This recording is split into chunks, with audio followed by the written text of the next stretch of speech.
స్థానిక గాంధీపురం విమలమ్మ హాస్పిటల్ సెంటర్లో TDP senior నాయకులు కాసుమిల్లి వెంకన్న దొర తమ తల్లిదండ్రులు కాసుమిల్లి రామారావు విమలాదేవిలు జ్ఞాపకార్థం ఏర్పాటు చేసిన చలివేంద్రాన్ని రూరల్ ఎమ్మెల్యే గోరంట్ల బుచ్చయ్య చౌదరి ప్రారంభించి బాటసార్లకు మజ్జిగ పంచారు. ఈ సందర్భంగా గోరంట్ల మాట్లాడుతూ అధిక ఉష్ణోగ్రతలు నమోదవుతున్న దృష్ట్యా పాదచారులు వాహన చోదకులు అవసరార్థం నగరంలో విరివిగా చలివేంద్రాలు ఏర్పాటు చేయాలని పిలుపునిచ్చారు. వేసవిలో చలివేంద్రాల్లో ప్రారంభించి మజ్జిగ మంచినీరు అందించడం అభినందనీయమన్నారు. కారంబిల్లి వెంకన్న దొర మాట్లాడుతూ గత 15 ఏళ్లుగా తమ తల్లిదండ్రుల జ్ఞాపకార్థం ఇక్కడే చలివేంద్రం ఏర్పాటు చేస్తున్నామని తెలిపారు.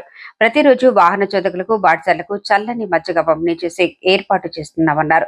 ఈ కార్యక్రమంలో మాజీ కార్పొరేటర్ గొర్రెల సురేష్, మాజీ ఎంపీపీ గంగిన హనుమంతరావు, సూరంపూడి శ్రీహరి, కట్టా సత్యనారాయణ, ఆనం వెంకటేశ్వరరావు, ఆనం చిన్న, పాలిక ప్రసాద్, గుత్తుల రామచంద్రరావు, తలారి భాస్కర్ తదితరులు పాల్గొన్నారు.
ఎండాకాలంలో పాఠశాలకు సేదీర్చడం కోసం కానుమల్లి రామారావు గారి పేరుతో వారి కుమారుడు వెంకన్నదొర గారు చలివేంద్రాన్ని ప్రారంభిస్తూ ఉన్నారు.